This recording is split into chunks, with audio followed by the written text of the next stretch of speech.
Hello, everybody, and welcome to Planet FPL, the world where everything revolves around Fantasy Premier League. My name's Suj. And my name is James. I don't know. Whatever, really. You sound like you're still eating breakfast, mate. Whatever, really. I don't know if you remember, 2 or 3 years ago, Melania Trump went to visit a detention centre for immigrants that are coming across the border. And she wore a jacket. And it said on the back, like it was written on the back, "I don't really care, do you?" Question mark. It was like some fashion statement or whatever. But obviously, if you're going to see refugees at a detention centre, it's a dumb jacket to wear. But going into the end of game week 7, whatever, I just feel like I don't really care, do you? What was the name of the Bond film? No Time to Die? The new one. Is it No Time to Die? Can we have a play on words and call this podcast No Time to Cry? No, you can. Yeah, no woman, no cry, no FPL points, no cry, whatever. It feels really... I feel just not that bothered, if I'm honest with you, James. I know people tune in because they want us to be FPL heads and whatever, but I just feel it's a bit meh. Okay, mate. So, Suj be replaced next week. If anybody wants to join the Planet FPL team, thanks for all those who inquired about video editing. It would be good if some of you actually had some video editing skills, but thanks anyway. Loads of people say, I want to join your team. Can you video edit? No. Oh, that I can learn, no. Who do you think is going to train you? The dickhead who's learning on the spot as it goes anyway. It's not. You need a little bit of experience, ideally.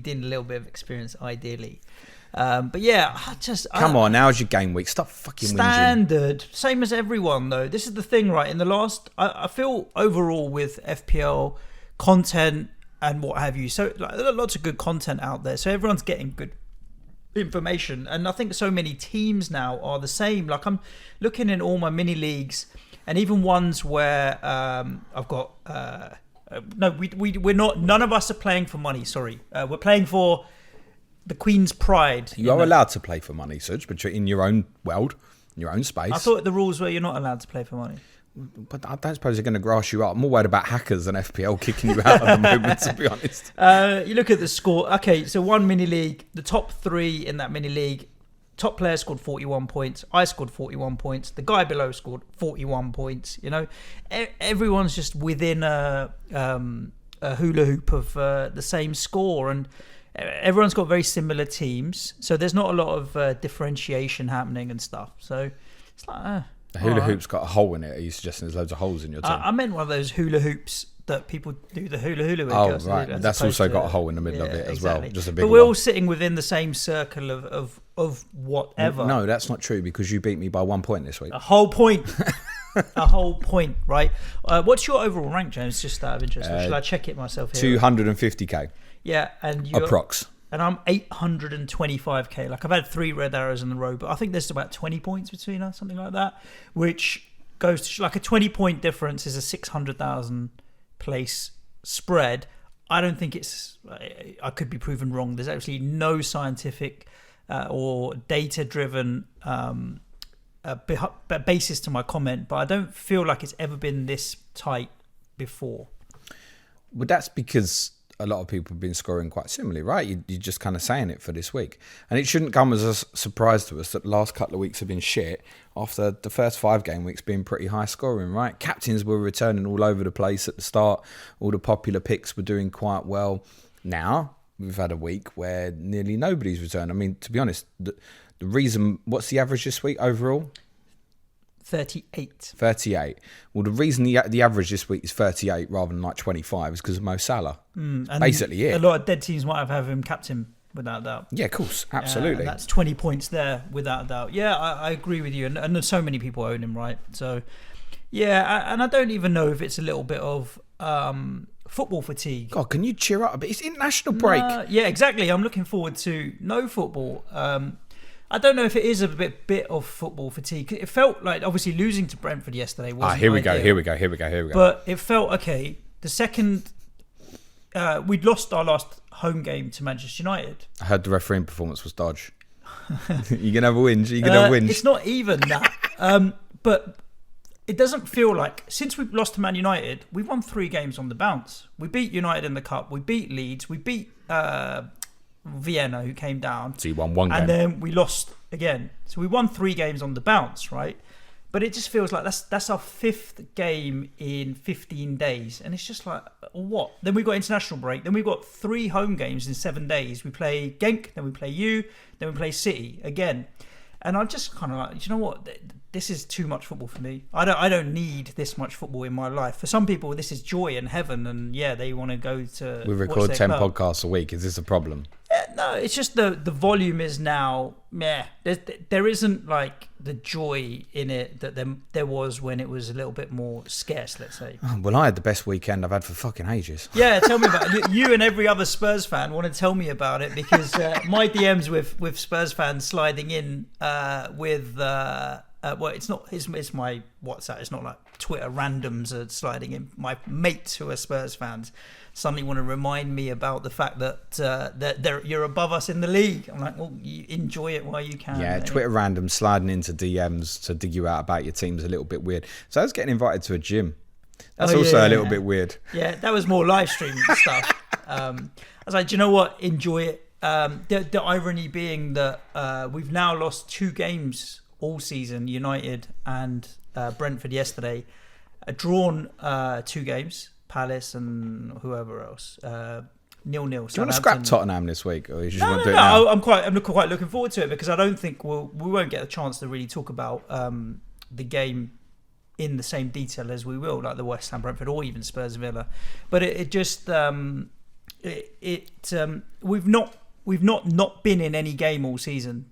There's not been a game where we've been played off the park and thoroughly deserved to lose. Do you know what I mean? So just getting his digs back on the Tottenham people here. I think. But it is a case of like lack of context. But let me whinge about West Ham as well, fans specifically. You know, the most annoying thing about going to watch West Ham live is other West Ham fans. Fuck me.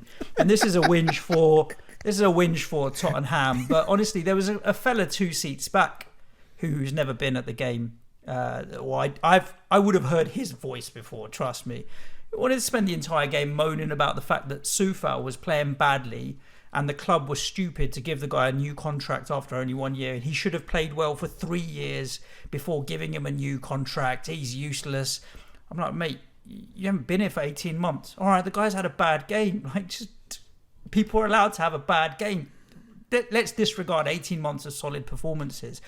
But it was just constant, and it was just like... Did he have a bad game? He was effing and blinding. Did he have a bad game? Yeah, he had a bad game. But you know what? Everyone's entitled to a bad game. He just came back. You should have told him that Ryan Fredericks was the alternative. Yeah, and what are you going to do?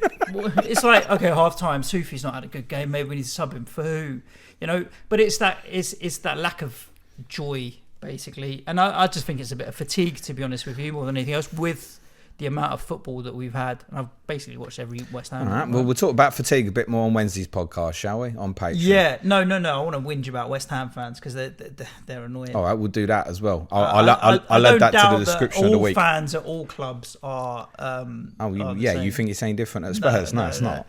I mean, I'm thinking about investing in some very good quality noise cancelling headphones. Did you make any transfers this week? Yeah, 2. I did the 2 that I was planning on doing. I bought Cancelo in for a great 0-pointer. Boom ting. And I sold Harvey Barnes for Rafinha. So Barnes scored how many points? Yes! 4 or 5? You sold Barnes? Yeah, man. After all this time. I look at it, and I look at Cancelo and Rafinha, and the fact that, Shaw got 2 points, and Barnes got 5, was it? 7? Imagine that you bought in Cancelo and Rafinha and you're down 3 points. I can't believe that. Nah. But then I don't care either. Like, in the sense that Luke Shaw, like, United conceded again. They don't seem to be able to keep a clean sheet for Toffee. And Cancelo played all right. Good pun. Yeah, well done. Was. And Leicester, albeit Barnes got an assist, again threw away a 2-goal lead. And I'm not bothered about not having a Leicester asset in my team at all. So I feel comfortable now with a back 4 that includes a Chelsea defender, a City defender, a Liverpool defender, and then Ben White as fourth option. You've kept Trent, haven't you? Yeah. Yeah, okay. Yeah, cool. Then I've got Rafinha, Salah, Conor Gallagher as a cheapie that is fine. Tony, Ronaldo, Antonio up top. I feel like I've got a good balance there. And Brandon Williams, Bissouma, and Gallagher with me, my subs.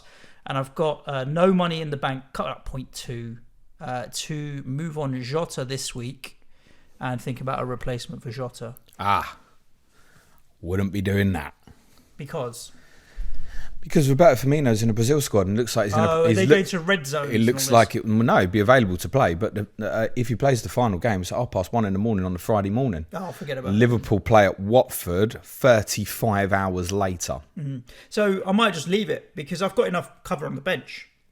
And I'd like to roll. I like to go into game week 9 with 2 transfers. The one thing I would say against like mini league rivals or whatever, I haven't used my wild card. And looking at my squad, there's absolutely no desire whatsoever to pull it out yet. So I feel comfortable that I have that up my sleeve, whereas some of my other rivals don't. The game week was a bit of a so what did you just have? Ronaldo. Salah and Ben White return, is that right? No. Sanchez in goal. So that 0-0 was most enjoyable to watch. I don't know how it finished 0-0, to be honest with you, because Brighton should have scored. But that 0-0 was quite good. And I'll take the clean sheet point for Rafinha as well. God, I mean, if that had finished 1-1 rather than 0-0 and Salah had blanked yesterday, that's any game week, right? 20-pointer, aren't you? Any game week, you've got 5 or 6 players that will return. This week it happened to be 3.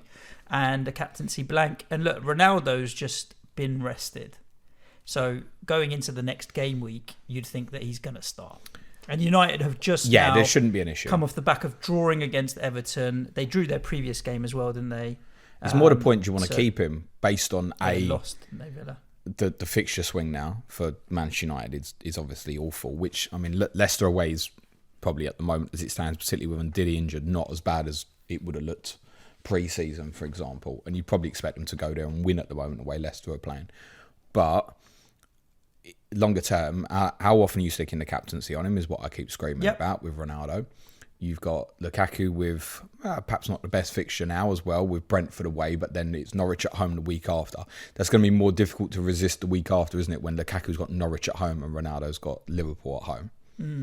And this 7-day thing, I think, is something we should revisit and be careful about in terms of the idea of him actually playing 3 games of football within a 7-day period. I don't know how many hours that is. But there was a suggestion, I saw someone post at the weekend that commonly when Juventus played 3 times inside 7 days, quite often they would maybe leave him out for one. Yep. And I guess the way the game went against Villarreal dictated that they couldn't take him off. At the end of the day, as much as people want to deny it, he is 36 years of age. Mm-hmm. He's obviously still phenomenal. He's still going to get attacking returns and around the box. But reality is, how often are you going to stick the armband on him? This has been the whole debate from this point up until game week 15. There's probably 1 fixture away to Watford. Other than that, I don't think you are often. So look, it's an easy way for you to find some money as well. Even if you don't want to go to Lukaku, spread out that money. So there's. I mean, I've got options galore. I don't have any fires particularly. And I'm ticking along nicely. I think, my rank at 800k doesn't seem great, but like a couple of good game weeks and I'll be top 200, 250. As you said, the difference is 20 points, fairly minimal, So how was your game week? Go on, tell us. 40, not great. Several near misses, not least obviously Lukaku captaincy. Rudiger assist for a disallowed goal in the first half, which was obviously offside. How he missed the chance for Chilwell's goal, I have no idea. Hits the post. Then Azpilicueta hits the post, which would have got Lukaku obviously an assist. And then obviously Chilwell scores. So Lukaku blank. Rudiger blank because of a dumb Chilwell tackle on Livramento and possibly could have had the assist for Lukaku's goal disallowed. Jose Sarr decided to lie down in the middle of the Wolves penalty area. I'm not quite sure why. I mean, if he'd stayed down, he might have got a decision going his way, but getting up halfway through the Newcastle attack deemed that it was never going to get looked at. Luke Shaw, goals, blank. Matt Lowton I brought in for Trent. 5-pointer, we'll take that. Charlie Taylor got 9 though, didn't he? And this was the only week I was really intending to use it. Mo Salah obviously returned. Blanks for Greenwood, Rafinha, Jota, if you want to call Rafinha, blank at 3 points. Harvey Barnes assist, blank for Antonio as well. Kieran Tierney sitting on the bench for some more points. I did have one FPL player score for me this weekend other than Mo Salah. There's a joke in this. Andy Zakiri scored for Augsburg away to Borussia Dortmund this weekend. Get in, my son. Lovely. Yep. You get nothing for that, unfortunately. No. Not sure what I'm going to do yet. One free transfer. I'd obviously bought Lukaku in for Ings, was my other transfer, as well as Lowton in for Trent. Midfield area is beginning to look like a problem with Greenwood, Jota, Barnes, but as I just said to you, I think Jota plays at Watford, so that's a definite keep at the moment. Greenwood's on the chopping block. Obviously, Harvey Barnes is on the chopping block every week, but I think the main one I want to sort out is Luke Shaw now, with United swing of fixtures. Get that sorted. I've got the money to go to Cancelo, and if I avoid injuries over the next 10 days or so, that's my most likely move. Then fix out the midfield. I've got an idea in my head now what I'm doing with transfers up to game week 12, 13. And having looked in detail at my options on Friday night, because with those defensive injuries, I obviously did consider the wild card. Didn't deem it appropriate. I've always been looking at 15 ideally. I'm now looking at 16, so I'm going even further back. I think I'll talk about that more next week. This is obviously international break, so listeners, you know the drill. Don't be making early transfers. Kind of hold out. There's not going to be a lot of movement in the market, so value isn't particularly. I just finished. I mean, this week as well, we haven't got the full information in terms of, say, like, I mean, I've just said about Firmino. Does the same apply to Rafinha? Mm-hmm. Now, Rafinha's a player I wouldn't want to sell. I'd just bench him, but then I would probably have to prioritise doing something else. Getting rid of Ayling or Zakiri to get myself a playing bench, basically, or a playing team, arguably. Yeah. Should we talk games? Yeah. Sorry, listeners, for my miserable cheer demeanour. up, God's sakes. No. We don't have to be just happy on YouTube. Okay, let's talk about Andros Townsend's celebration. Well, there you go. It was a bad imitation, right? You could tell it was so bad. It's like if you make a model out of plasticine or something. It's not quite the same. It doesn't quite look the same. But look, credit to having the balls to do it. I quite like it when players. But you at least when you spin and you turn round and you have to stop. It's like he nearly fell over going backwards, isn't it? So bad. But he's good at it. Vardy's good for a cheeky celebration. I can't wait to see Vardy do that, mate. It's this next game as well. Oh, isn't is it? Yeah. So, you know, the fact that he was benched and all the rest of it as well made it even more. Like had Ronaldo played and scored prior to Townsend scoring, there's no way he would have done that celebration. Oh no! If they're 3-0 down, he's not doing that. Exactly. Did you hear what he said after the game, Townsend? He said, no. "I'm paying respect to one of the greatest players of all time." And I'm thinking, man, I don't think Ronaldo going to take it that way, mate. Nah. Surprised that Ronaldo was dropped and what have you at the United team, and then on the stream there was some filtering of my deadline stream of, is he going to get rested? And my reaction was very much, well, why is he going to get rested? Couldn't see it. Yeah, I know, because one of our friends clipped it out. Quite rightly so. But I didn't really pay attention to Ole's comments the day before about maybe he'll rest him or whatever. I didn't even know what he thought. And off the back of a defeat, I doubly didn't think that they would rest him. I mean, league defeat. Yeah. So I didn't really think that they would rest him, to be honest with you. And when I saw he was rested, I think I did what everybody else who owned him and captained him did. Just shrugged their shoulders and said, it's all right, you can come on the last 20 minutes and still score a hat-trick. And obviously that didn't happen. Take the rough with the smooth, mate. It is what it is. Not worried. There's obviously something bigger at play, though. At Manchester United. The Solskjaer out brigade are in full force now, aren't they? And kind of, as I already alluded to with the kind of Ronaldo captaincy stuff. Leicester away, Liverpool at home, Tottenham away, Man City at home next 4. Then it's Watford away, then it's Chelsea away, then Arsenal at home. It's a really, really bad run. For the record, that United fixture at Watford is game week 12. Liverpool are at home to Arsenal that week. Chelsea are away to Leicester. Tottenham are at home to Leeds, which I think at that point might well be relevant because I think Son and Kane might be in the conversation at that point.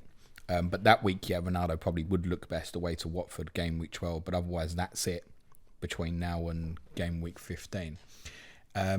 Defensively, we've said it previously, to keep shipping the odd goal. Yeah. Which is very frustrating if you are a Luke Shaw owner. And I think now's probably the time to consider moving it on. But I wouldn't look at it as a desperation move. Purely because historically, the best we've seen of United actually has been in some of these big games. They've had a lot of games last season were like 0-0 against big 6 opponents and stuff. So I wouldn't fret to think, he has to go. Now's the run. If he ends up staying for me this week, then he ends up staying. But yeah, I think most people are right to want to move it on. It's too frustrating. Obviously, miss Harry Maguire at the moment, which if he returns for the Leicester game would be a bonus for him, despite the fact he'd obviously get booed off the pitch for the majority of the game. They have a major problem, which it's something I want to look at tactically for the advanced tiers later this week, in transition. I mean, the goal they conceded was basically identical to the goal Newcastle scored at Old Trafford a few weeks ago.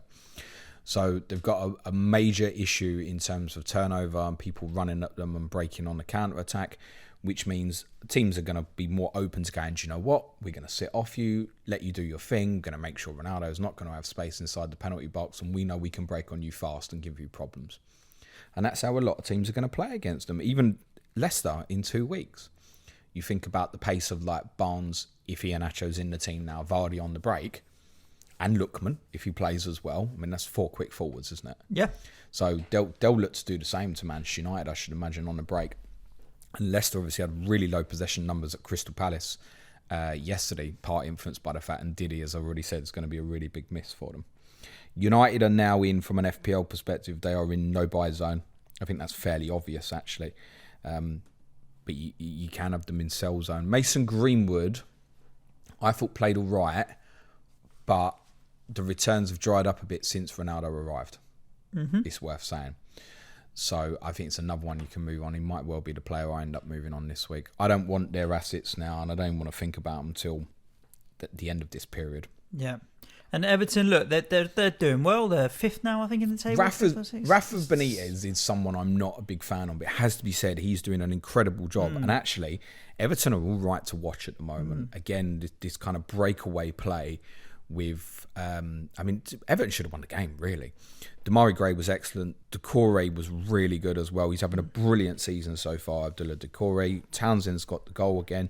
So those 3 midfield options are still less than 6 million. Whichever one you and all 3 if you want. They're the 3 highest scoring midfielders under 6 million. Yeah. The one that was the biggest consideration for me was Doucouré over the other 2, mainly because I felt like he will tick along nicely throughout the entire season, where the others might be in kind of flashes of runs of getting returns and then no returns. And Doucouré was obviously 5.6, same price as Conor Gallagher. Gallagher getting dragged off yesterday and no returns does make you think, oh, what if? But I can't really, think like that. But I do think if I was going to buy one tomorrow, I'd buy Doucouré. But then that's my style of management, which is slow and steady, keep it ticking along. I'd still want to go Gray, personally. I mean, he's playing centre forward at the moment, and very much tasked with going and running at the opposition, because as Sean at Spirit Blues, our Everton correspondent, correctly noted, I mean, Rondon's not much more than a body, really, in terms of covering for like Calvert-Lewin and Richarlison at the moment up front. Though both of those 2 could be back in game week 8, which would probably have a knock-on effect. And that's the point where I'd start questioning, does Townsend stay in the team? So you're looking at it and going, right, so if they come back, if Gray stays at 10, does Richarlison go left? Calvert-Lewin up front? We assume Townsend stays on the right? Probably yes. He's undroppable right now. I would agree with that. And obviously, Rafa worked for him before at Newcastle and is obviously big on the player. And Andros doesn't mind a shot. We've always known that, going back to the Tottenham years. He doesn't hesitate in front of goal. He's got one of the best weaker foot strikes in the league, actually. He said many years ago, playing for England, he actually preferred shooting with his weak foot. Weird. Something to do with his concentration and something that he really focuses on shooting, because it's his weaker foot in terms of, I've got to have control over what I'm doing and stuff. It would be Gray for me. Defensively, I wouldn't look at the moment. If you've got Luka Dean, well done if you've still got him. I mean, we're just well done for still having, because here's the problem again. If you are still sitting there with Luka Dean, West Ham at home, Watford at home, Wolves away, Tottenham at home, 3 home games coming up in the next 4, he's not leaving again, is he? He's still going to sit there for you. I think many did give up on it at the weekend, but may not have done because of injuries to other players such as Trent, etc. But I think Everton are a no for me. West Ham next is probably a no for me. It's a tough game. Burnley 0, Norwich 0. I was just about to go and do that, James. You saved me a job. Burnley 0, Norwich 0. I predicted a draw in this because I just thought it's about time Norwich got a point on the board, and they did. So congratulations to them for Love your having logic, mate. no donut now. Can't say I watched anything more than like Sky's 3 minutes of highlights and just that there's no one from either of these two teams that I'm interested in buying, and I've got no interest in them. Basically, my only thing is Brandon Williams is my 4.0 fifth defender, and obviously he didn't play, but it feels like it's a wild card problem to solve, not a right now problem to solve. Mark FBL Badger said that he wasn't surprised that Januelis came back in for Williams, but I do think that could switch again, possibly. The thing is with Williams, it's not high priority, is it? He was probably going to sit there as your second or third sub in any case. It's probably a little bit regretful knowing it's not nailed, but it was never 100% nailed anyway. I think he will get back in that team at some point, but I'm not surprised that Daniel Farke changed it. I'm also not surprised that he stuck with that system of three at the back, which looks a little bit better for them defensively. I mean, Burnley could have still won this game, which definitely should have had a penalty, by the way, on Vidra. In the first half. Gets absolutely clean. It was very similar to the Hugo Lloris one, I think, against Portugal in Euros. He got punched in the head, going to head the ball, basically. For those who's gambled on Pookie, I'd be concerned. There was a lot of people on my stream on Saturday were saying, get Pookie, James. Really? Yeah. Anyway, I mean, I wouldn't be going near Norwich players. That's personally the kind of stuff that, because I don't log into Twitter much, that's the kind of stuff I avoid, thank God. People jumping on a bandwagon like Pookie. Norwich do have good fixtures and it's sustainable for a long period of time. And there's people who obviously definitely would have gambled on Chris Wood prior to this. But good fixtures for who? Like, there'd be good fixtures for Chelsea or West Ham. They're not good fixtures for Norwich. There's no good fixtures for Norwich. They're bottom of the table. Everyone's a difficult fixture. It's a fair comment, Suj, and I can't really argue that. But if you look over, say, next 5, I'll make them like 6th best. Next 6, I'll make them about 7th best. Next 8, I'll make them 6th best. But you are right to say that. Yeah, good fixtures for who? Actually, Brighton at home next. I mean, you don't fancy it, do you? Not even. No, Chelsea away after that. Not even. No, Brighton are going to beat them. Chelsea will beat them. Then they have an exceptional run from game week 10 to 14 of Leeds, Brentford, Southampton, Wolves, Newcastle. But then you'd say Leeds. I know for Norwich, will I know what you're saying. Them. Well, probably, Brentford, yesterday, they are they know how to get a result, I'll say, is the way I would describe Brentford. And again, against Norwich, they'll know how to get a result. Who's after Brentford? Southampton. Yeah. I mean, suddenly, even a draw from that, if they took a draw, they'd be happy maybe at Southampton. Well, they can't be in that position. That period from 10 to 14, they've got to be looking at it at 2 points per game, I think, already. Yeah, they're not going to get 2 points out of those guys, I'm afraid. It's difficult. I know it's hard, but... one Norwich player that I've got half an eye on, though. Tyson Norman, who's come into the team, who's the central of the midfield three. Essentially, he's a bit more of an anchor player. Likes a shot. He hit a great shot the other week against Newcastle. He hit the woodwork at the weekend again. I saw a few efforts he's had now that have been decent. But they haven't played Newcastle. They haven't won yet. No, so. Who did they play last week? Everton. It was, I think. He had a couple of efforts at Goodison as well. And he's a 4.5 midfielder. So for those on wild card, he might be worth considering. There's definitely a better option at the moment than Billy Gilmore's not playing. And Mark, our Norwich correspondent, said he couldn't guarantee that Gilmore would get back in the team at the moment. I find that staggering. Wow. But he watches the team every week, so... Yeah, it's probably a segue to Chelsea, mate, Billy Gilmore, because Chelsea beat Southampton 3-1. I think the way the game went in terms of Chelsea 1-0 and then Southampton 1-1 and then Chelsea coming in and win it is probably not a fair reflection of Chelsea nicking it at the end, because they did have the disallowed goals prior to that and a better team overall, really, than Southampton. JWP, I mean, this is not a Sky Fantasy podcast, but he went from hero to zero in the space of 15 minutes for me, or 10 minutes, whatever it was. Red card for you? Yeah. And a goal. Don't worry, I earned a goal. No, I mean, did you think it was a red card? Oh, sorry, yeah. I was like, did I get the red card on JWP? Well, I own him. So for me, dangerous. Unfortunately, yes. We've heard it said about players plenty of times before. He's not a dirty player and he's not intentionally going out to hurt people, but that was a bad challenge. Yeah, it could have really done Jorginho some damage. They won't get overturned. He misses 2 league games, not 3, because they actually play Chelsea again in the Carabao Cup. So he misses 2 league games. He'll be back for game week 10. And, of course, before we talk about Chelsea a little bit, Southampton too have this amazing run of fixtures coming up, which starts with Leeds at home, Burnley at home, Watford away, Villa at home, Norwich away, the next 5. But other than Tino Livramento, I don't think I've got any interest in this lot. Yeah, Brandon Williams to Livramento is the only sideways movement. I read this morning that Hassan Hootel told him before the Man City game that if they went through the next 3 games unbeaten, he'd give them a week off. What a fucking hero offering his players a week off when they've got to go Man City and Chelsea away in those 3 fixtures. He must have got well giddy after drawing at the Etihad. He must have thought, I'm a genius here. That's all I got to do is offer him a week off. I mean, they didn't have much hope of getting that, did they? No. So they're all in work today. They're all training, apparently.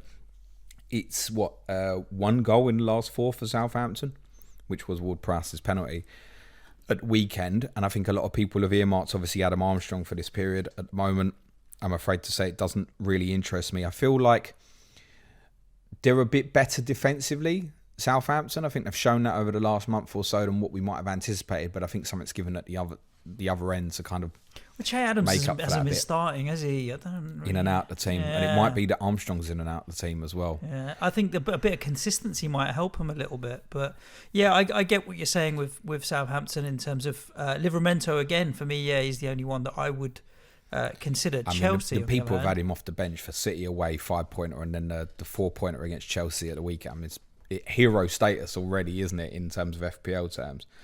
And with these fixtures, there's now a decision to make in terms of whether you start him regularly or not. And he's so offensive that there is a temptation to want to do it. I just don't trust them much from a clean sheet perspective. But I think he is absolutely ideal for 4th, 5th defender in this game.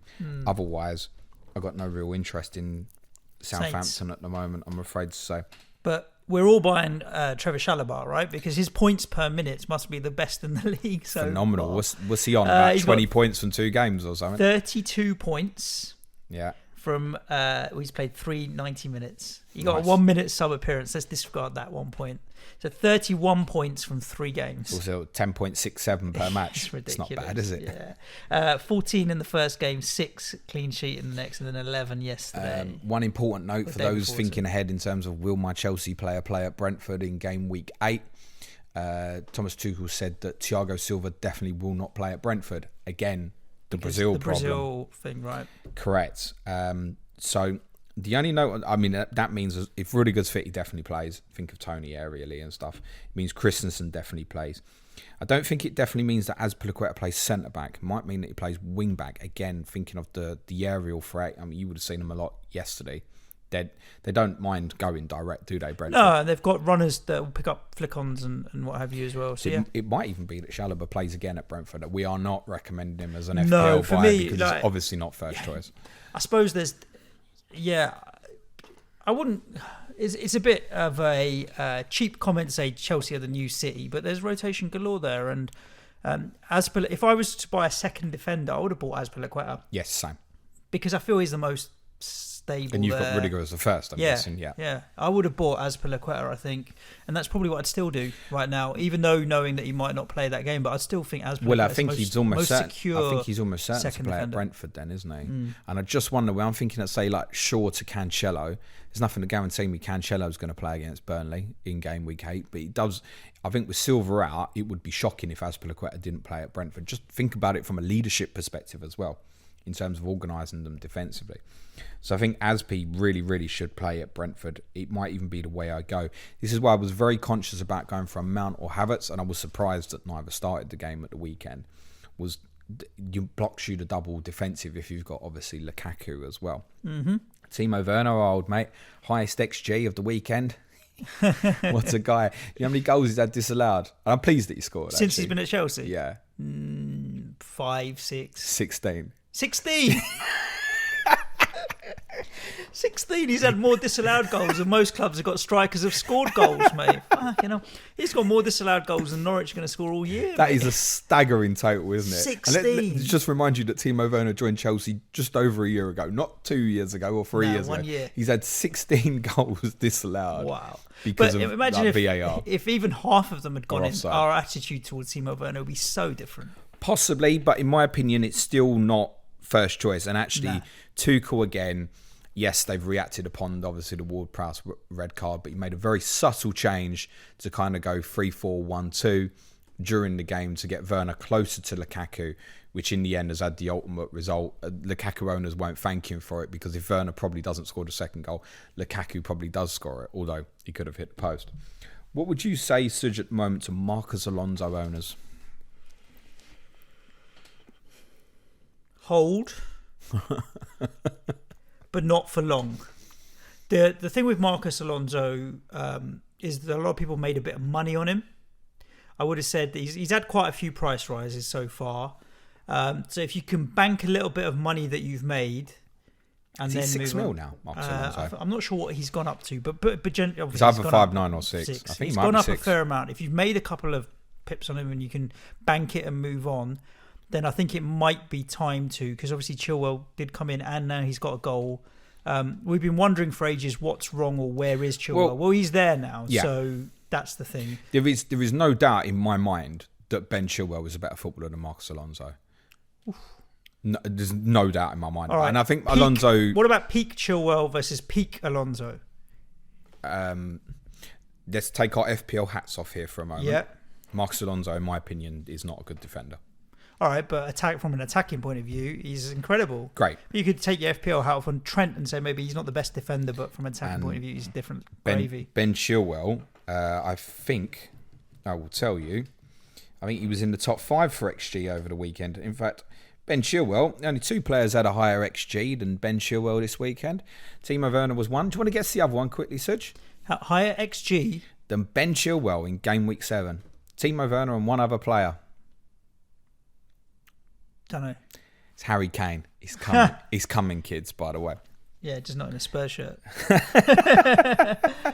Oh, mate. I had a mate, I've just checked his team, who got Ben Chilwell at the start of the season and then never shipped him out. My wife's got Ben Chilwell. She's had him all this time. She's still got him. I just logged in to see if he's still got Ben Chilwell in his team. He's got Alonso now. No way. Oh, Kevin, that's so class. I don't think you listen to the pod, but you are getting a WhatsApp message as soon as this pod's done. My wife said to me every week, "What's going on with this fucking Chilwell?" This week, I said to her, "Have you got rid of Chilwell yet?" No, I still got him. Hold this. I said to her, "Hold this week." Like I wouldn't bin it now, because exactly that, it would have been sod's law, wasn't it? Yeah. And all the noises coming out of people in the know on Friday seem to suggest that Chilwell was going to play. For me, Chilwell's first choice. It doesn't mean, the thing is, Chelsea have got 2 games with Malmo coming up in the Champions League. They've got 4 more good fixtures on paper, of which Brentford away now looks the toughest, you would say, actually, of the next 4 fixtures. And it doesn't mean, because of that, it doesn't mean that Alonso's not going to play. So I'm with you. I think if he's 6 now, and you've bought at 5.5, as long as you haven't got too many other fires, I think you probably hold, actually, in the short term. But not too long. Yeah, I think Brentford and Norwich and then goes. Yep. But I can certainly understand if you've got fires and you're looking at it and going, well, I can go back to Trent or I can go to Cancelo. I completely understand why you're going to make that move. Completely understand that. And of course, you can go sideways too. I mean, just looking at it sensibly, I would say Azpilicueta and Rudiger definitely play at Brentford. Watford are managerless after being defeated 1-0 by Leeds. There's a shock.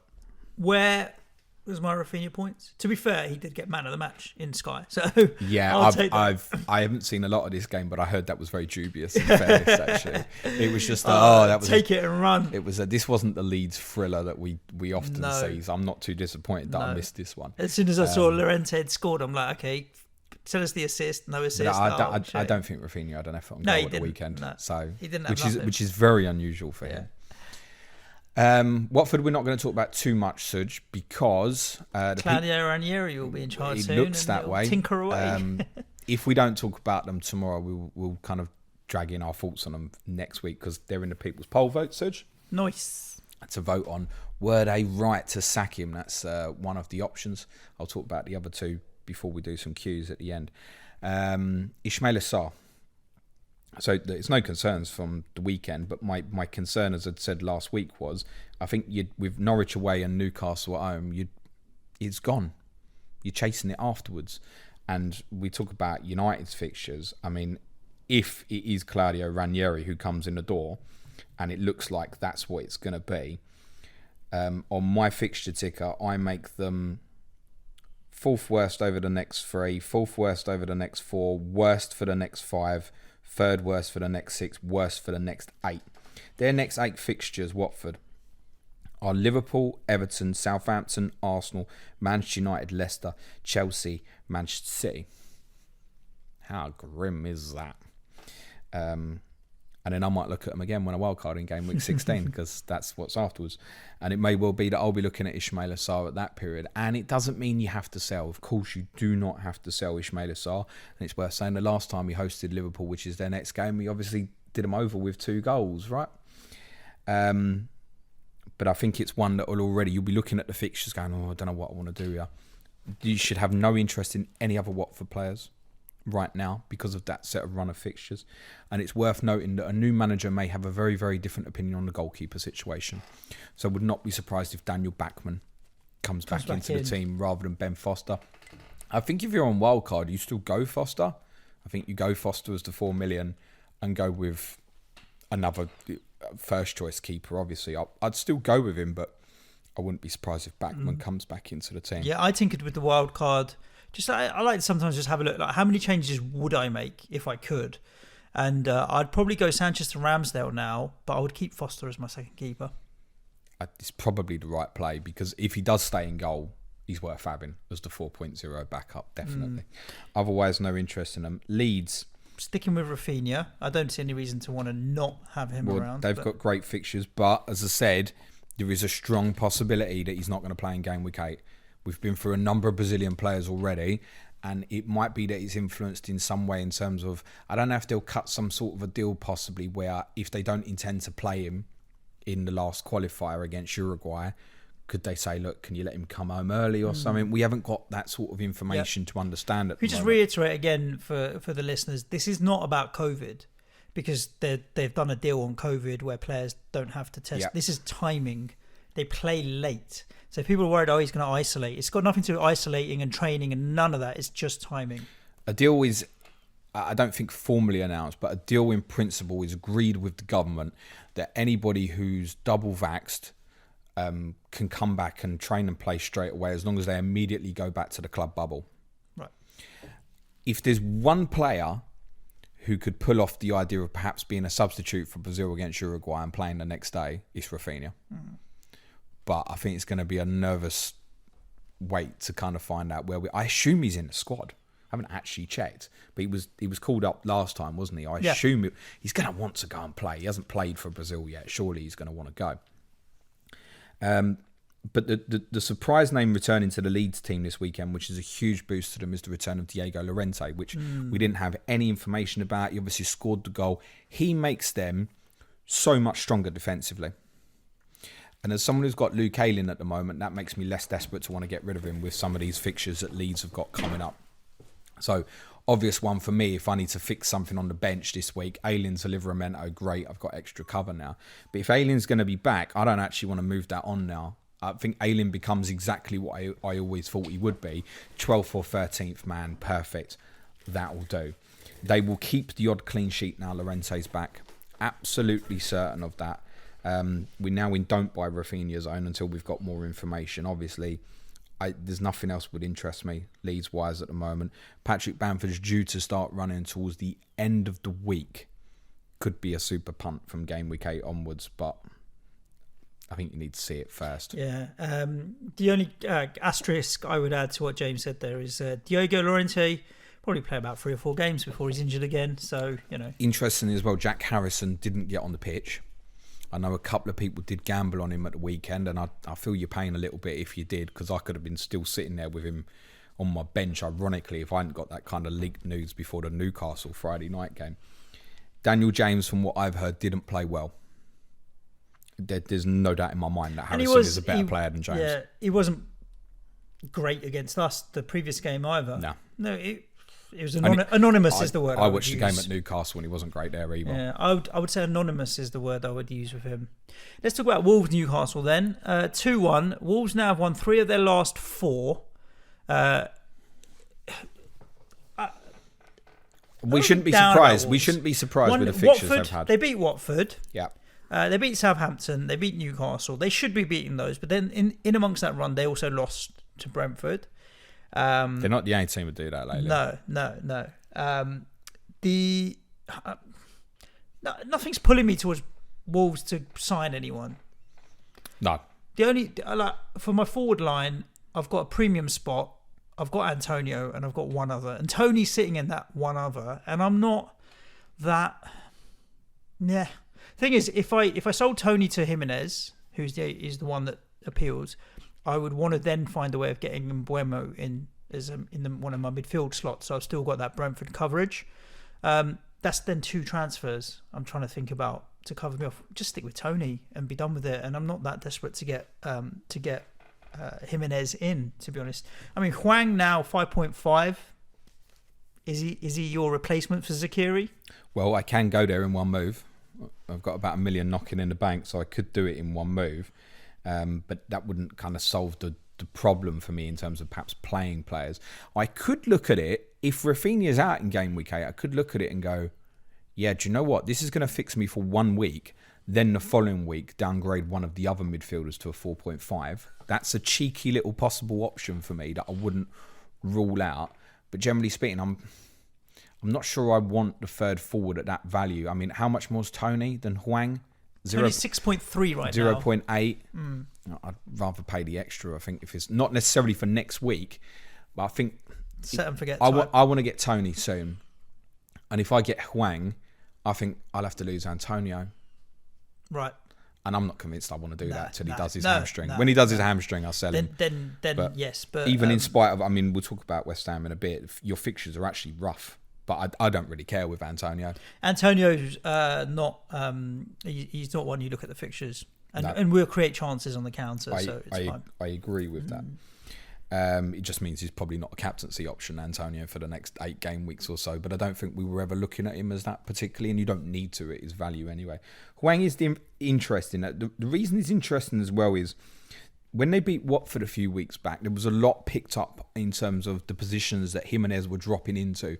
Think a little bit like Harry Kane dropping deep for Tottenham last season and stuff. And actually the 2 wide players, and in Wolves' case, the wing backs, not so much Marcel, but Semedo had those 2 great chances at Watford, actually going and filling the space in beyond. And obviously Jimenez has created both goals here for Hwang, and he's finished them great, really composed finishes. I like the fact that he's not thrashing at the thing. He's gone, no, I'm going to pick my spot, and I'm gonna trust that I can beat the goalkeeper. I don't have to smash the thing home. Trincao, I know Bradley Park and a few of the Wolves guys I know said didn't play well at the weekend, and Traore obviously got left out, didn't he? I can see it being Hwang and Traore possibly, but you've also got the threat of Podence as well. Mm-hmm. So I mean, at the moment, it would be certainly in the next game. It would be really harsh on Hwang if he's suddenly left out, having scored 2 goals in this particular game. But actually, we are in the middle of this brilliant run for Wolves. The next 3 of Villa away, Leeds away, and Everton at home don't overly appeal to me, actually. So I think if Rafinha's ruled out, it could be a cheeky option that I look at, but otherwise, no. If you've got the likes of Sarr, Semedo, Marcel, it's okay at the moment. But I think this is not the moment to go and buy Wolves again, unless Hwang possibly fixes a short-term problem for you. What are your thoughts on Steve Bruce now? 7 games, 3 draws, 4 defeats. Is it a ticking time bomb? Any moment now we could get the news that they've decided to part company? Mike Ashley's a tight git, isn't he? He doesn't want to pay out contracts and all the rest of it. I feel like he'll let Steve Bruce stay there and say, you don't come to work, gardening leave or whatever, I'll still pay you, just let me get your man, the coach, to manage the team. What's his Graham Jones to manage the team. But three draws and 4 defeats in your first 7 is not good enough for Newcastle. No, of course it's not. Of course it's not. And a couple of the performances in there have been okay. Like they should have won at Watford. They had chances against Leeds. It was a good game. But 3 points from 7 games is not acceptable for Newcastle under any circumstances. Will he sack him? No, can't see that. I'd be staggered. It's one of them, like the Watford one with Xisco, that I think that could have come at any point and would have gone, okay. I'd be staggered if they sacked him. Not because I don't think that they necessarily should. I'd just be staggered in terms of it would shock me if Ashley actually did it and what he's going to do from there anyway. Couple of key points on Newcastle. Obviously, Jeff Hendricks scored the goal at the weekend. Great shot. Obviously, Salah ended up well out of position, but he came on. It was shortly after he came on for the injured Joe Willock, who you may remember was going to miss the game against Watford, then miraculously trained on the Friday, did play, got injured again at the weekend. I don't know the serious nature of that. Perhaps more important note actually came from Steve Bruce's presser pre-game, and the suggestion that Dubravka, Lascelles, and Callum Wilson could all be back for game week 8. Checks notes. Who are they playing? Oh yeah, my team, Tottenham. I mean, if someone wants their, what do you call it, belly tickled and the rub over to give Newcastle some points, it could well be my team, couldn't it? Let's be honest. Callum Wilson, maybe, and longer term, they've obviously got Tottenham at home, Palace away, Chelsea at home, which looks quite tough. Actually, they have a good little run of fixtures after that. I mean, between 12 and 15, they've got Brentford at home, Norwich at home, and Burnley at home. Okay. But right now, even with Tottenham next, I'll not be looking at Newcastle. So if you've got St. Maximin, why he's fit, I'd leave him in there. Yep. Brighton 0, Arsenal 0. Off the back of the high of the North London derby, Arsenal didn't put in that same intensity, but then also I think we give credit to Brighton because Brighton showed great desire in this game to want to create chances and what have you. But Arsenal, what I would say is 3 clean sheets in the last 4, or since the last international break. Ben White's been doing okay. He's been doing the business for me comfortably. And at 4.4, I mean, defensively, 4.4, goalkeeper 4.5, Tomiyasu 4.4. There's decent options there at Arsenal, and I prefer, like, you've got Luke Ayling sitting there as your 4th/5th defender. I've got Ben White doing exactly the same job, and it'll be exactly the same situation. 2 out of 4, they'll keep a clean sheet, and it'll do me nicely. And Brighton, back to the good old days of last season when they create chances and can't put the ball in the back of the net and draw games. Lovely, jubbly. We said it. You said it. If they win, they can go top. Did you say prior to Palace this time last week? Oh, sorry, I told you I wouldn't beat Palace, didn't I? It would have been the same situation, or would they be below Chelsea? But either way, I think they'd have been below Chelsea. I think. Yeah. There's 2 draws in a row now. Yeah, I mean, it's amused a lot of people because actually, as we have said over the last couple of weeks, some of the results they've been getting have actually been a little bit fortunate. It's been a role reverse with last season. But not much sums up Brighton better than they had more shots in game week 7 than any other team. But Watford were the only team to have less shots on target. 21 shots, only 2 on target, and one of them was like a back pass. So, I mean, they were good, Brighton. I actually thought it was a good result for Arsenal because I think we've spoken about this a number of times. Brighton can do that to a lot of teams, good teams. We've seen them outplay Manchester United last season and stuff. Certainly outplay Tottenham. So it's not a surprise to see Brighton dominate a game. I thought the performance was particularly impressive because they were without their best player, in my opinion, in Basuma. Very good from them. I have no interest in their players, despite the fact they have Norwich away next. And I think you look at the immediate and go, oh, I tell you what, Neil Maupay, Leandro Trossard, 1 game week punt. Yep, just be a little bit cautious of the after. Because actually, despite having Norwich away next, I actually have Brighton bottom of my ticker over the next 3 fixtures. And that's because they have Manchester City at home afterwards and Liverpool away after that. Duffy owners. He's gone back to right-sided centre-back. This happened prior with the Palace game. Dunk back as the central of the back three is the best thing for Brighton. I spoke about this weeks ago, I think, after they beat Watford after game week 2. That's the position Dunk should play in. Obviously, Burns playing left-sided centre-back at the moment. Tariq Lamptey's very, very close.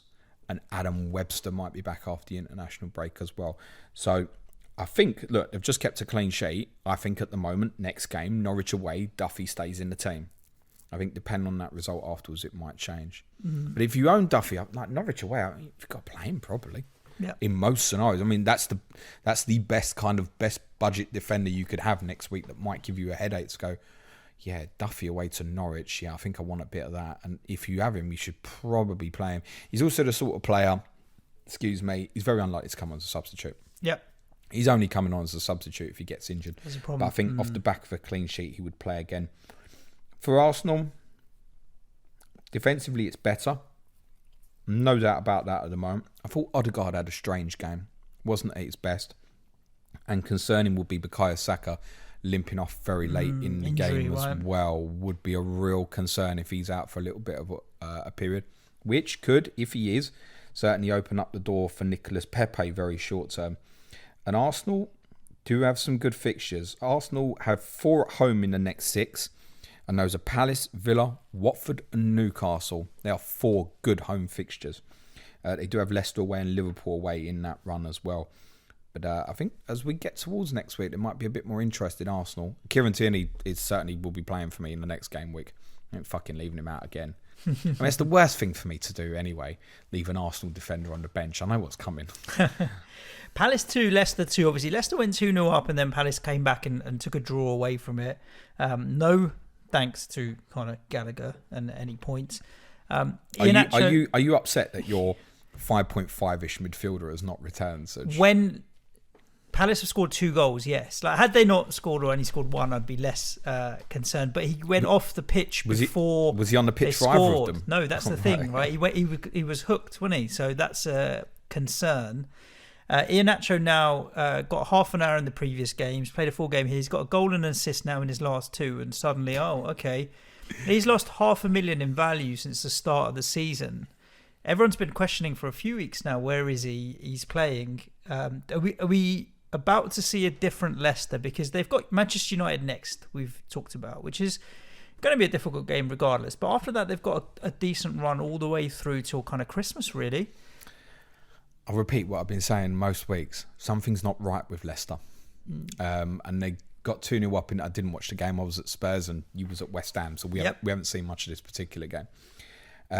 But they were 2-0 up and shouldn't have been 2-0 up. And everything that I've kind of heard and the bits I have seen seems to suggest that actually Palace should have won the game. Should never have been in that position. Different setup. This was more like a 4-4-2. Barnes left, Lookman right. Iheanacho dropping into space in the holes to feed off of Jamie Vardy. Iheanacho, we've kind of said, once he's in that team, let's go. Sod it. Look at his run towards the end of last season. But the fixtures don't warrant it. United, Brentford, Arsenal, Leeds, Chelsea are the next 5. It doesn't feel like it warrants it. I think all firing and he might not stay Leicester. in the team. Yeah, this is again a question about Leicester more than it is about Iheanacho. Similarly to, we had a question on Twitter, which we'll talk about in a second because we're going to talk about Spurs, about Sonny, for example. I said people choosing not to pick Son are actually choosing not to pick Spurs. Because there's no doubt about Son as a player. There's a doubt about Spurs as a team. Same with Iheanacho. There's no doubt about him as a player. I've got a doubt about Leicester as a team. So do I want a good player in a completely misfiring team? But the major difference between those two players is one's 10 million, one's 7 million.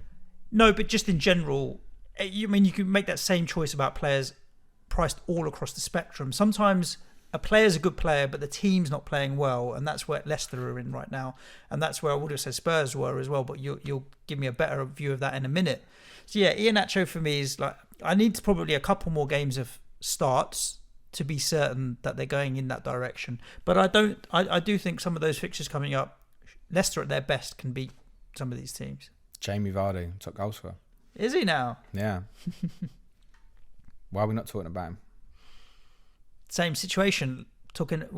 Picking a team more than a player. If you had to, let me give you a hypothetical. What you got, Ronaldo and Antonio, yeah? Mm-hmm. Let's just say you got to next week and both were injured, Ronaldo and Antonio, and you could only replace one of them. Would you get Vardy or Iheanacho? Vardy. With the money, I'd go Vardy. Yeah. Safety of start. Safety. But would you go Vardy over Lukaku? No.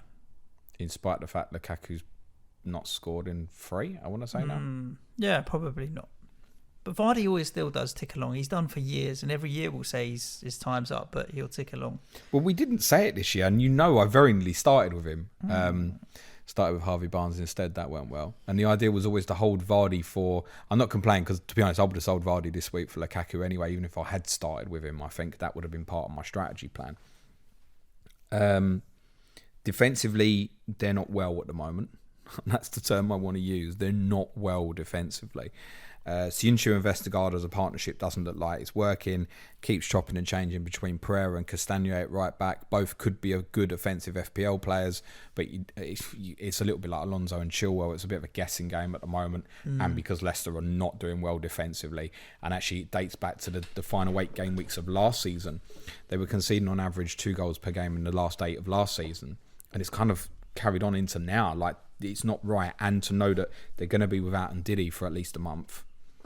that's the sort of thing that does make me, Mason Greenwood doing my head in. Actually, Leicester away, if Mason Greenwood starts again and he's not been called up for England, he might return well. So in an odd way, I mean, take Brentford, who we'll talk about in a sec. I'm looking at it now and was always kind of thinking, do you know what, game week 10, they've got a nice run. Leicester at home in game week 9, nothing to be scared about at the moment. Maybe we'll see. They're not right, Leicester. Something's not right. Barnes, I think he's going to stay for me. I'm not going to. I don't think. It's not a want. I don't want to get rid of him. I do. It just keeps passing me by that I can't. Yeah. And let's talk about Spurs 2, Villa 1. You were there. For all intents and purposes, what I've seen of the highlights and stuff, you were much better in the first half. Villa did come back in the second half and give you much more of a game. And obviously did get the goal back, and in the end, originally what I thought Lucas Moura had scored, but obviously it's gone down as a Matt I've watched target. it 20, 30 times, and I don't know how they've come to that conclusion. Yeah. It looks like it probably comes off both of them, which I think in the doubt, you just give it to the forward player. I'm losing no sleep. I don't care who scored, we won. And we deserved to. It was a good game. The right team won it. It had the right outcome. We missed 3 big chances in the game, so this wasn't, and they were all in the second half, so it wasn't a case of all, because we were winning all of the second half by the 4 minutes, right? Yep. So it wasn't just to sit on the 1-0, like we had chances to take the game away from Villa. First 15 minutes or so, I thought Villa were the better side. They looked really difficult to play against in this 3-5-2 formation. I was surprised that Hawes kept his place over Townsend. Although in hindsight probably shouldn't be too surprised, as he was the match winner at Old Trafford, so probably thinks, I've done nothing to lose my place, as they kept a clean sheet in that game as well. Interestingly, from their perspective, when chasing the game, they did take him off and go to a back 4. Target and Cash both got higher during the game. If you've only seen a couple of clips on Match of the Day... Target and Cash were smoking weed in the game. It's a good couple of wing backs, that, isn't it? If you've only seen what was... Get high! Fucking get Snoop Dogg playing for West Ham next. That's what we need. Snoop Dogg as fullback. If you've only seen the couple of minutes on Match of the Day, Matt Target would have caught your eye. Matt Cash is the one you'd want to go to of the two. I'm fairly certain of that, honestly. Put some dangerous balls into the box. When they changed to a 4... very briefly, Watkins went to the left. When Dia came on, went and played at 10. It was Ramsey who came off, who got absolutely wiped out by Christian Romero on the equalising goal. I noticed a really weird stat on Jacob Ramsey that only completed 9 passes during the game. That's very low. Yeah, well, it is for a midfield player, yeah. One of which was that, getting wiped out for Villa's equalising goal, where he played Ings, and then he's played in Target, who gets the assist again because Target's got the attacking return. Probably stands out more, but you'd go Cash. If you wanted to invest in a Villa forward right now, for whatever reason, you've got Wolves at home, Arsenal away, West Ham at home next. I don't think it overly appeals. Then Southampton away, Brighton at home. They've got kind of a middling run. Definitely Watkins over Ings. But I think that's been quite obvious from what most people have been saying for the last few weeks now. The data since Watkins come back in the team. And he's lost a couple of... He was 7.5 at the start of the season. He's 7.3 now. I was shitting it that I sold Danny Ings this week. When Lukaku blanked on Saturday, I was like, this is a certainty Ings is scoring this weekend. Any thoughts on Spurs assets? And like I did mention, a question that we did have on Twitter that I said I'd make sure I got your opinion on is, are we sleeping on Son? Like, he's the same price at the start of the season. He had a spike and then a drop. 10 million, 2 assists.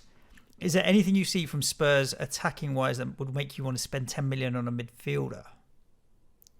Yes and no. So, system changed. Do you want a job in politics or something? I'd be good, wouldn't I? At least I'd be honest. I mean, me saying yes and no, I'm telling the truth. Good. I just haven't elaborated yet. Change the system to 4-2-3-1. And in my opinion, one of the major beneficiaries of that will be Son. Also, Harry Kane will be a beneficiary of that as well. And Ndombele played at 10 and had what I can only describe to you as a really bizarre game of football. Because the one thing that doesn't let him down is his technique. And that's exactly what let him down yesterday. But actually was getting in some interesting positions. He linked the team quite well. But he kept giving the ball away in like threatening positions and stuff. Personally, I would like to see Lo Celso play that role. I think he would be great for Kane and Son if he played in the 10 position. But I understand Nuno Santo's decision at the moment of having worked Ndombele back into the squad to suddenly leave him out might blow his confidence again. So I can understand why he's left him in the team at the moment. But other than that one decision, I would have wanted Lo Celso to play because it's just a little bit more creative in terms of the final third and more likely to get you a goal as well. Other than that, Nuno picked the exact team I would have picked, and it played well. So pleased. Emerson played well at right back. Romero, wild lunge on Ramsey aside, was much better at centre back. Eric Dyer played well. The winning goal is an absolutely brilliant goal from Dyer into the flank. We play through lines, and obviously Son, I think it was Conser he took on at the end. It fucking murdered him, turned him inside out. And I sit on that side in line with the edge of the box, and before he's crossed it, I knew it was a goal. Absolute certainty, because he's going to deliver the end product at the end. You could see Luke. Oh, I'm shouting, he's get there, Lucas. All he had to do was get there, and it was going to be a goal. So you're saying you need a 4-2-3-1 to get the best out of Son? Well, I think where this works, and it's kind of elaborated by the first goal, and I want to give Højbjerg some praise, because I did say I'd punch him in the face this time last week. I went to cuddle him yesterday. We've seen Højbjerg and Skip play together in a free, mainly with Dele Alli. And I wouldn't say it's done badly, like that midfield free against Manchester City in game week 1 worked very well. The problem for Højbjerg is when you play him in a pivot, he has an urge to go and press in high positions, which is okay. And Oliver Skip wants to do the same at certain points. He's kind of a bitey player. He gets stuck into people despite being a little fella. So the reason I wanted them to play together as a pair in a pivot was we can do the covering for each other. So when Højbjerg wins the ball on the halfway line for the first goal and breaks forward, he's not thinking, I'm fucking leaving Ndombele back there. We're going to get fucked if we lose the ball.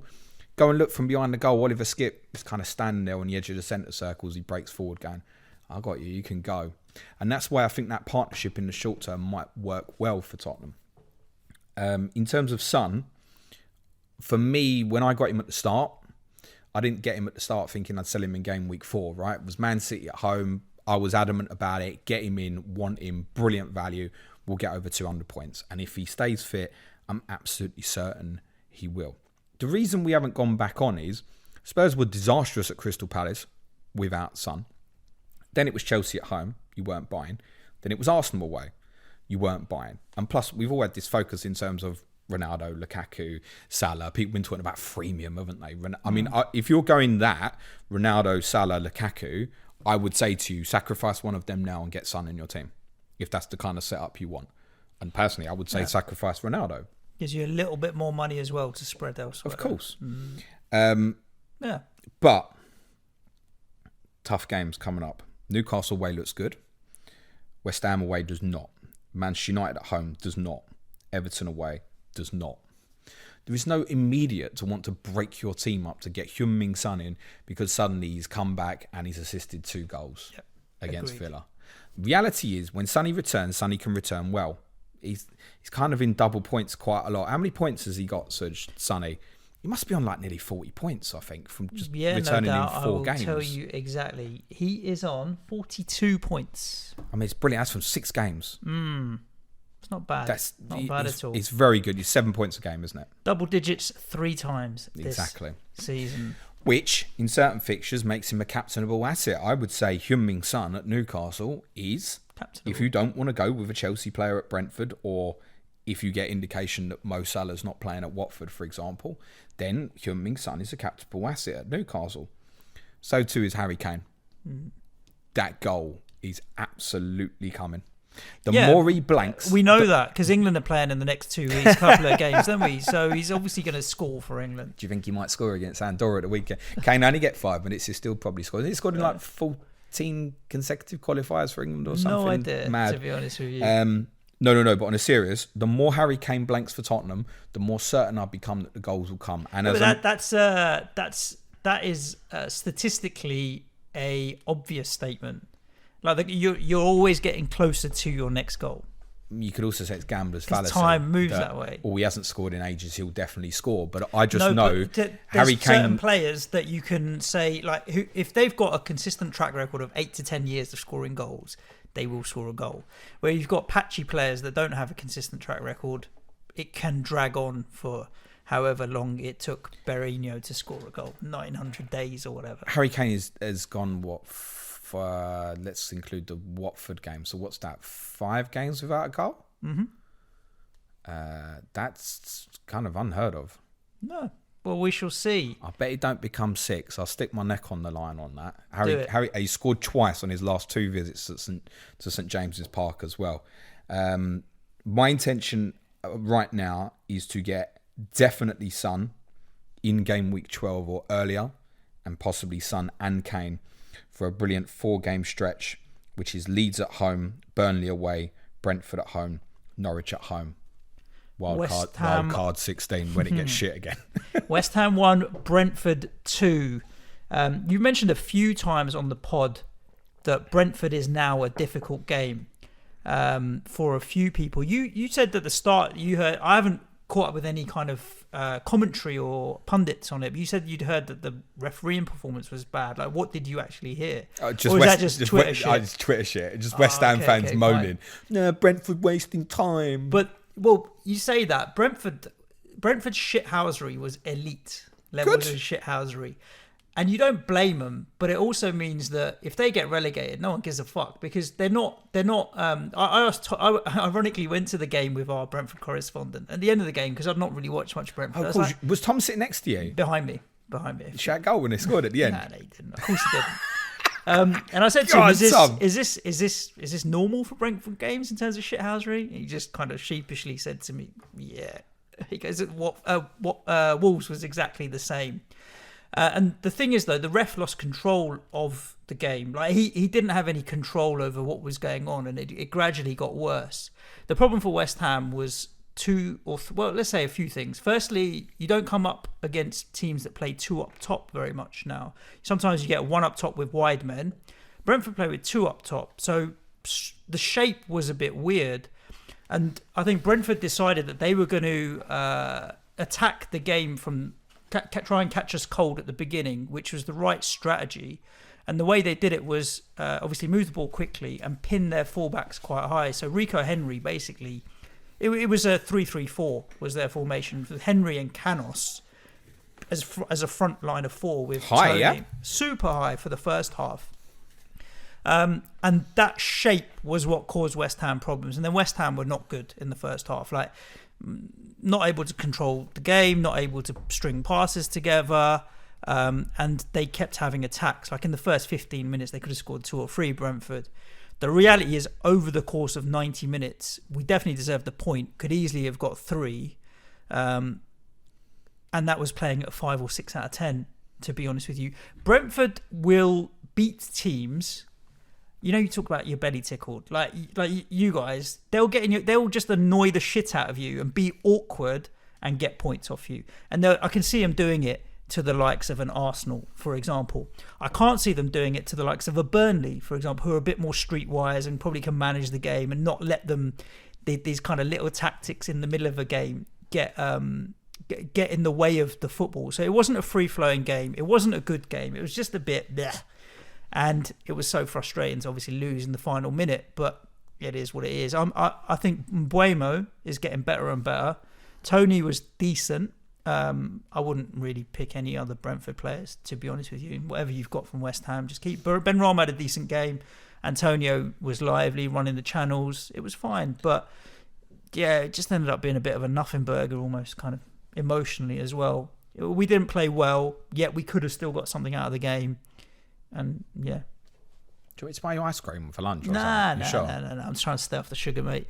But it was a bit of a nothing burger. The irony is that Wieser, who scored the winner, I don't know if you saw the incident. So there was a moment he was warming up as a sub, and the ball just came to him, so he caught it for a throw-in for West Ham. So the West Ham player, I think it might be Creswell, was the same distance that you and me are for people on the podcast. We were talking about a metre.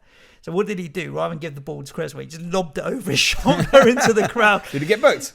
No, he didn't get booked. What? He wasn't on the pitch, right? He wasn't playing. I don't know if he still book him. Of course you can. Literally, it was the most obvious. Just give him the ball. He just lobbed it over his shoulder into the crowd.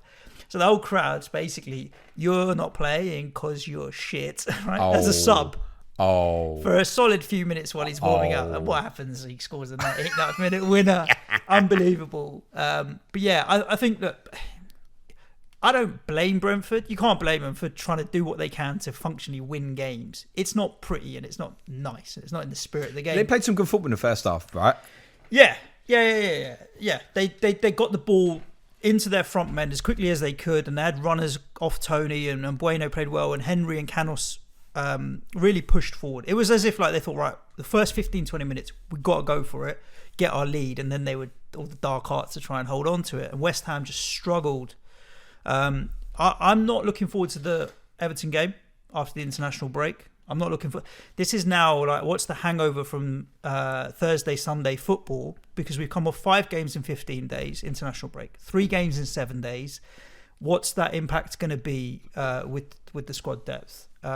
We didn't play great, but also weren't terrible. There was no lack of effort or desire. It was, again, a lack of quality. So if you're owning West Ham assets, Antonio, Benrahma, still more than decent value. Tony, I've got no intention of selling, and if I do sell Tony, I'm going to buy Mbeumo. That's my kind of FPL hat on from that game. Tom Med, who was sitting behind Suj laughing in his fucking face yesterday, I can assure you he was not. He was not laughing inside. Well done, Tom. He's on Clash of the Correspondents this Thursday. We'll be previewing Brentford and Chelsea game with him and Ted at Rotation FPL. And one of the reasons, obviously, for booking Brentford in for this period was the fixtures that come after Chelsea. Leicester at home, Burnley away, Norwich at home, Newcastle away, Everton at home, Tottenham away, Leeds away, Watford at home. An absolutely brilliant run from game week 9 to 16. That's why I keep referencing Tony. And Mbeumo might be the one for me as well at 5.5. I think right now, if you said to me, James, you got to go and get one of them Gallagher, Grays, Decories and Mbeumo, I think at the moment I'll go Mbeumo because of the switch afterwards. It's at the value where I wouldn't look at it and go, oh, I'll take a 1 week punt on something else. What am I punting? A Damari Gray against West Ham or a Gallagher against Arsenal away? No, I'd just go straight to Mbeumo, I think, if that was the case. Yep.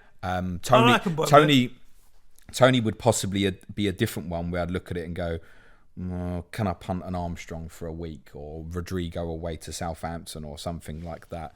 But Mbeumo, I think, would go in for me if I was on wildcard right now. And my plan at the moment is to get both of them.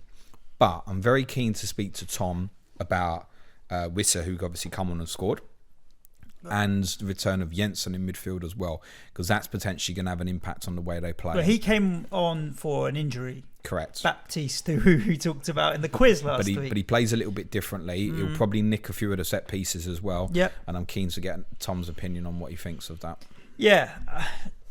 The thing is, right, if you're buying Brentford assets, and you've mentioned all of those fixtures, they're not better than the majority of those teams that you've mentioned there.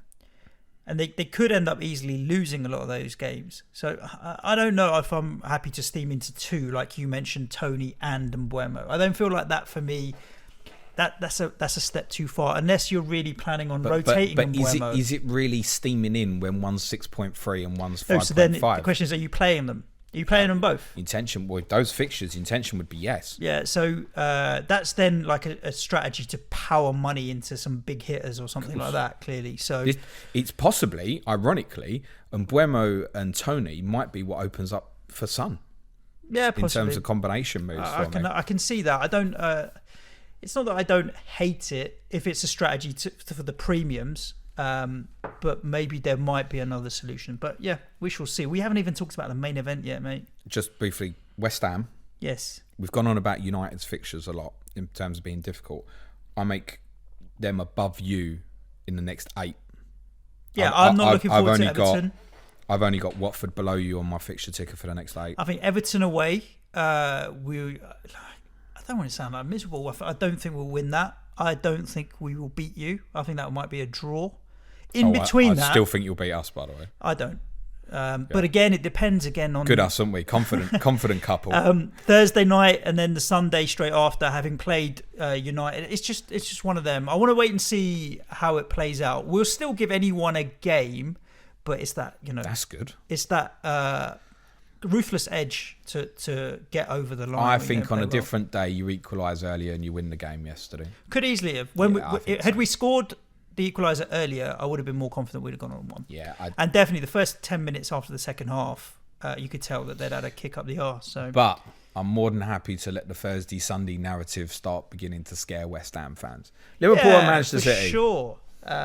For sure. Liverpool to Man City 2. I don't even think we need to really talk about what a good game it was, because the majority of people who either seen the highlights, watched the game, or know exactly what happened. It was 2 great games within one. Yeah, and we've had a few situations, particularly like the Etihad last year. The 2 teams completely threw punches at each other in the first half. I think that was about game week 8 last year as well. Brilliant, incredible 45 minutes, and then the 2 teams got a bit weary of each other and made sure they didn't lose to each other. This went the opposite way. I mean, most of you, those who watched the game, probably could vividly see Jurgen Klopp 25 minutes into the game screaming at his players, "Be brave." But it's not fucking easy when Manchester City are passing you to death. Yeah. But actually, they weren't. Because Liverpool had as much possession in the game as Manchester City. The Sky listeners all know, like Matip and Van Dijk hit the passing tiers, Laporte and Diaz didn't, or I think Laporte scraped 60 passes. But actually, the problem Liverpool had was, and this goes back to, and I don't know if it's an influence on the fact that the way they finished the game at Brentford was in a 4-2-3-1. Salah and Mane in the first half played much deeper than what they normally would. And I don't know if that was a part in mind of terms of protection of James Milner a little bit. But basically, when they won the ball in their own third, they had nowhere to go. They just kept coming back.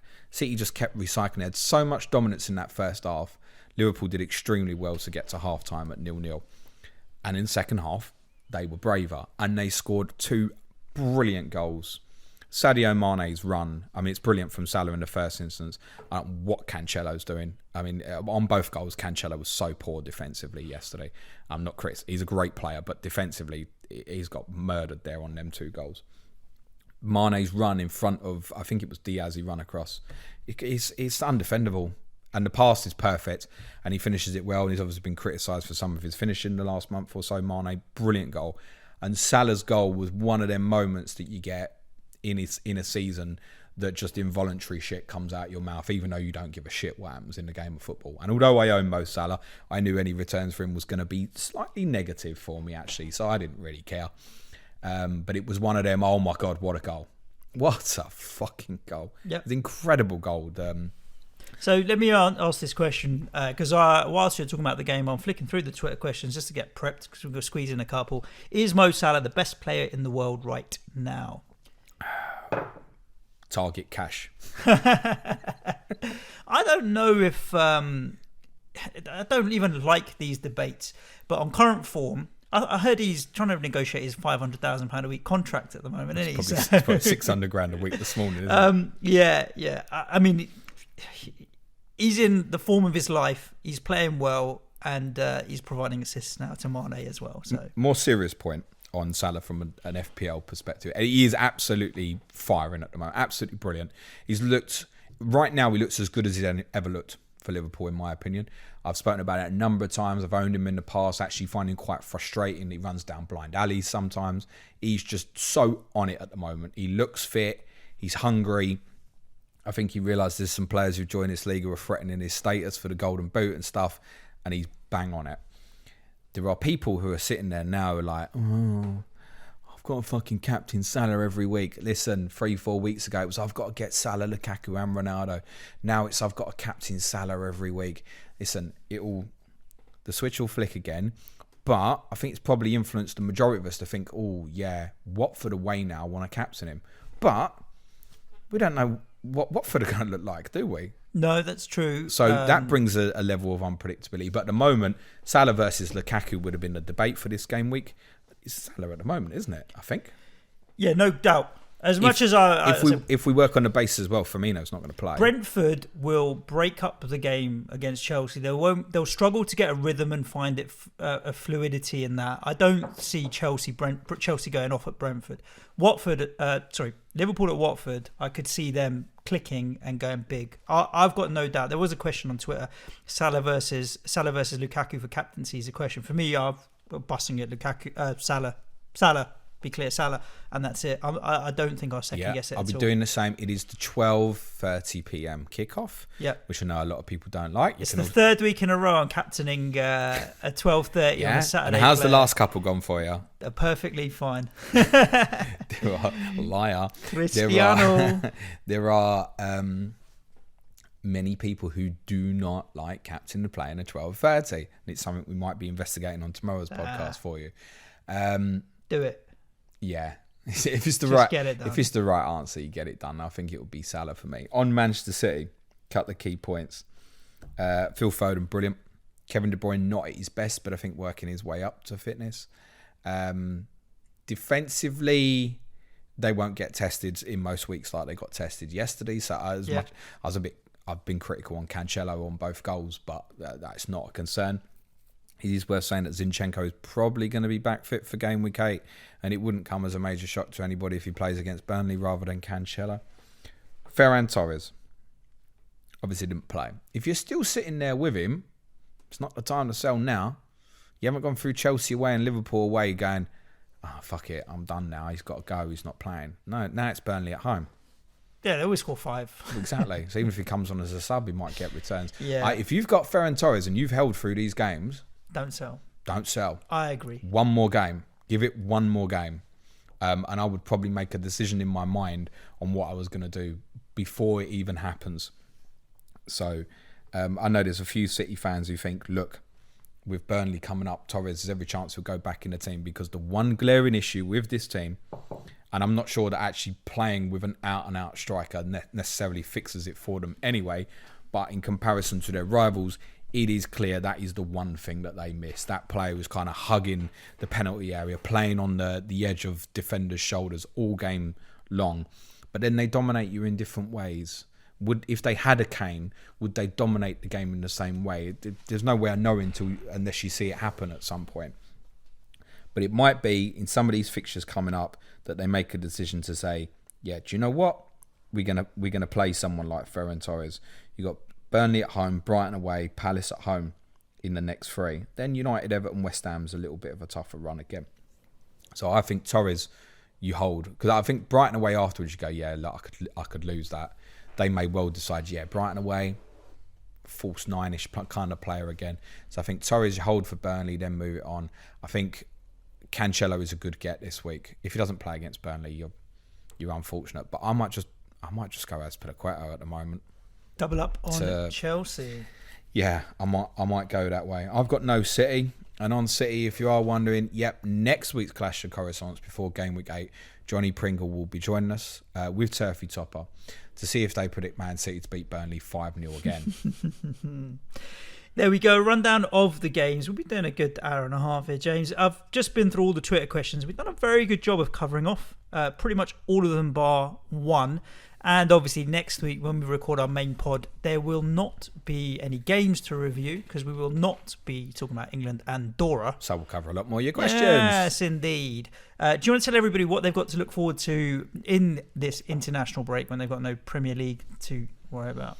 Yes, I shall. Tomorrow's People's Poll, the vote will be live for you to around about 6:30 p.m. UK time today. There are 3 options for you for tomorrow's podcast. One of them, as already alluded to, is Watford's dismissal of Xisco Munoz. Is it the correct decision? Also, you can vote for an interesting topic, the idea of why do people hate the 12:30 p.m. kickoffs, from not just FPL managers, but to fans, to managers, to players. Why does everybody hate the 12:30 p.m. kickoff? The third option, Barcelona. Have they hit rock bottom? We obviously did a podcast on them in January. They're in a bad state. We're going to answer the question, is this as bad as it can get, or is it about to get worse for them? Yeah, Barcelona. It's funny, I was talking about Barcelona yesterday when we were walking down to the ground. Me and Tom were talking about these half and half scarves. You know, everyone sells them all the time. Like, who buys them? I was like, to be fair, if we got to the last 16 of the Europa and Barca had dropped in and I went to get up in Barcelona, I'd buy a half scarf. But looking at that, Barcelona right now, I've bought them as when I've gone souvenirs. Away. Yeah, I get it. But you're not going to, like, if you're going to Burnley on a But the ones you want to get like what I got in Inter and Madrid. And unfortunately, since I'm going back to 2010, 11 now, I got an Italian one when I went to Milan, right? I got a Spanish one when I went to Madrid. But a lot of them are now, they're all produced by fucking UEFA and they get their own fucking money off it and stuff, don't they? So they're all... But when you can actually get like the handmade ones in other countries, that's the collector's item, of course. Yeah. Where did you get to? You did the People's Poll. Have you done all of them? Wednesday, Sky Fantasy Football. Of course. Thursday's Clash of Correspondence. I said Brentford v Chelsea, Tom Med and Rotation FPL, Ted Moore. Friday, I'll be streaming about 3 p.m. UK time. Our Patreon pods this week are Q&A today. Podcast on Hearts tomorrow, because we want to do a feel-good podcast for a change. Talking about Hearts, who have become the UK's biggest fan-owned football club. Wednesday will be Tottenham. Very different this week. The kids can listen this week, patrons, but that's up to Suj. Thursday will be a quiz. Name the country. I'm not going to tell you any more than that, because if you do the research, you'll get a lot of correct answers. Can't leave you stitched up, Suj. And so it's about one specific country. No, it's just name the country. That's the thing. thing. Name the country. I'm not going to tell you anything more than that. Okay. Friday, day off. Oh, lovely. The brilliant Angus McPhail is going to be joining me on our differential show on Friday to talk a little bit of Fantasy Scotland, but primarily to talk about Gaffer. He's a bit of a Gaffer legend, isn't he? The Championship. He's a Rangers fan as well, isn't he, Angus? So he knows his Scottish stuff. Good. If you want to support the show and get the additional content that's available on Patreon, just go to patreon.com/planetfpl. Start of the month and all that now, so it's a good time to join. Lots of Manchester United stuff in the additional content for advanced tiers this week. Good. James, question of the day from everybody, not from everybody, from one particular individual, is what's your pint of choice before a game? Who asked the question? I'm going to tell you in a second. Right. Well, FPL discussion. Thanks, FPL discussion. Discussion FPL. Well, I didn't have a pint yesterday. So I replied on Twitter saying it's got to, like, if you were going to a game, what's your pre-game? I said, like, it's got to be free choice, because if you're in the ground, you only get fed what they're going to give you. But you guys have got Beavertown in there, haven't you? Yeah, if you can get in there. Oh, okay. We've got a Beavertown pub on the corner of Park Lane now as well. No, but do they not serve Beavertown beer in the stadium? In the stadium, yes. You can get a beer, Beavertown. Well, Beavertown's tasty. It's nice. Bit of neck oil. You can't go wrong with that. Fucking loopy juice as well, mate. Yeah, it is. Sends you going. Yeah. Do you know, I like a good craft beer, but what used to be my drink of choice back in the day was Hoegaarden. Have you had Hoegaarden? Oh, it's rough, mate. With beer, isn't it? They call it Weiss beer. Yeah. Back in the day, when I was in early 20s, Hoegaarden was the drink of choice. That's before craft beers became trendy and cool and all that. First job I ever had was a pub called the Lord Nelson, or actually it was just called the Nelson at the time in Wood Green. Yeah. And it's gone now. It's now a kebab shop, as these pubs are. And we got Hoegaarden in there. That's how I've heard of it. And it wasn't like the usual kind of pulling the tap. You used to push it up. Okay. And the beer came out like by pushing it up. It was like using an optic, but for beer. And we thought it was fucking incredible. The amount of glasses we kept breaking on this thing in the rush. Oh, fuck, that's gone as well. Rough. Strong. No, Hoegaarden. No, it's not good for Hoegaarden. Lovely. I enjoy it. It's not a proper beer, mate. It's not, but, I'm just trying to think of not saying a lager or an ale, or just keeping it simple and boring. I like a Brewdog. The Champ Man guys all know that, but I hardly drink anymore, which is dangerous for me this coming Saturday. Bit of a meet up with our patrons. We're not allowed to say any more than that. Secret location, all that shit. If you're listening for an hour and a half, you deserve to get that little bit of secret information. And head over to patreon.com/planetfpl if you want to learn more. I'm going to leave it there. I'm in a slightly better mood. I haven't figured out if it's because we've been talking for an hour and a half or just because the pod has finally ended, but I am. So there we go. Stay safe, listeners. Thank you so much for tuning in. Enjoy your kind of week off from FPL, and we'll be back at you tomorrow. Ciao for now. Thanks, everyone. Be nice to each other. Keep your passwords safe. Cue music, please, man child.